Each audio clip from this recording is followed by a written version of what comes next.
बिस्मिल्लाहिर्रहमानिर्रहीम अस्सलाम वालेकुम वरहमतुल्लाह। बादी और लोडी और बीवी में क्या फ़र्क है? क्या बादी से बगैर निकाह किए हम बिस्तरी की जा सकती है? और आजकल के दौर के अंदर जो लोग घरों में काम करते हैं या किसी को ख़रीद लिया जाता है, क्या उनको बादी कहना और बादी की तरह उनके साथ रहना क्या इस्लाम में जायज़ है कि नाजायज़ है? आज का बहुत अहम सवाल है। इंशाअल्लाह अज़ीज़ मैं कोशिश करूँगा इसी सवाल का जवाब आपको देने की। देखिए, रसूलुल्लाह सल्लल्लाहु अलैहि वसल्लम के आने से पहले लोगों को गुलाम या बादी बना लिया जाता था। उसकी चंद सूरतें थी।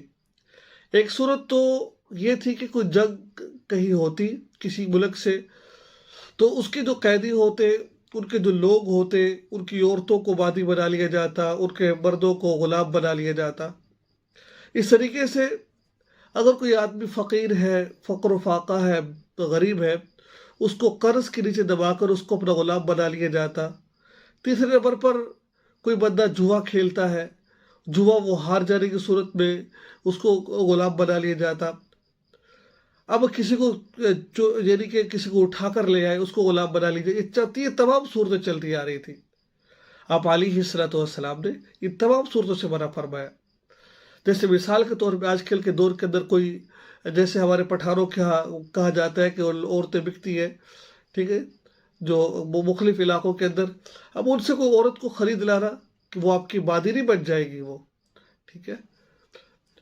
इस तरीके से कोई आपके घर में काम करने के लिए खातून आती है, खाना पकाती है या फिर घर के कामकाज करती है, वो आपकी बादी नहीं बन जाएगी। वो आपकी बादी के लिए शर्त ये है कि आप किसी के साथ आपका जंग हो, फिर उसकी जो औरतें हैं, आपने उस मुल्क पर फतह हासिल कर लिया, अब जो मालो गनीमत आपके पास आया उसमें औरतें और मर्द आए हैं, अब वो औरतें और मर्द आपके गुलाम और बादी बन जाएंगे।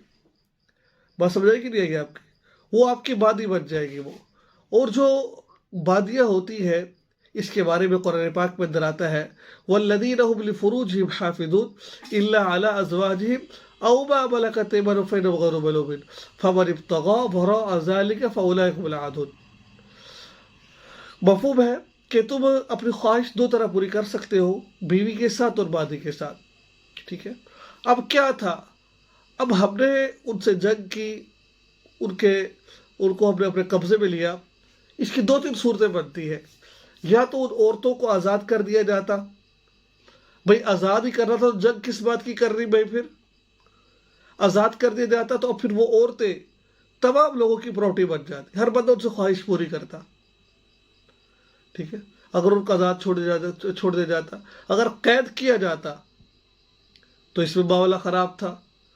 अगर कैद भी ना सही, ठीक है, अगर उनके इवज़ उनसे कोई फिदिया ले लिया जाता, भाई हम आपको छोड़ने के कितने पैसे दे दो, या फिर इनको देकर अपने कैदी छुड़ाए जाते, ठीक है।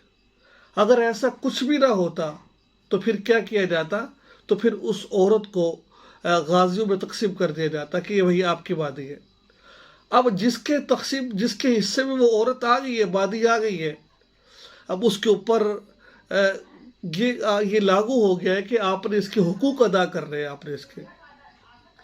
अब जो उसके यहाँ औलाद बगैर निकाह के, ठीक है ना, बगैर निकाह के आप उससे बिसरी कर सकते हैं, लेकिन जब आपने उससे निकाह कर लिया तो अब वो आपकी बादी नहीं रही, आपकी बीवी बन गई।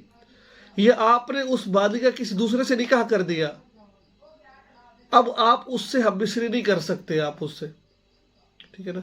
तो बादी से बगैर निकाह के आप हम बिसरी कर सकते हैं, उससे अज़वाजी ताल्लुक़ कायम कर सकते हैं, इसमें किसी किस्म की कोई हर्ज की बात नहीं है। लेकिन जो हमारे मुआशरे में जो तस्वुर किया जाता है कि वो बादियाँ हैं जो घर में काम करती है, जो फिर ख़रीद कर ले आए हैं, नहीं मेरे भाई दोस्त, ऐसा कुछ भी नहीं है। अब उससे औलाद पैदा हो गई, इसके बारे में उलमा किराम फरमाती है कि उनको विरासत में हिस्सा मिलता है, ठीक है। तो ये फ़र्क है बादी में। उसके लिए शर्त ये जो मैंने बताई है आपको कि उनसे जंग हो, फिर उसमें जो औरतें माल गनीमत में आए उनको बादी और गुलाम बनाया जाता है, ना कि जो घरों में काम करती है फिर ख़रीद कर लाना या किसी को जो उठा के ले आना उनको बादी बना लेना, ये ठीक नहीं है। تو یہ تھا غلام اور بادی اور بیوی میں فرق. ٹھیک ہے، تو آج کے یہی ویڈیو تھی. دعا میں یاد رکھو اور چینل کو سبسکرائب لازمی کریں. السلام علیکم ورحمۃ اللہ.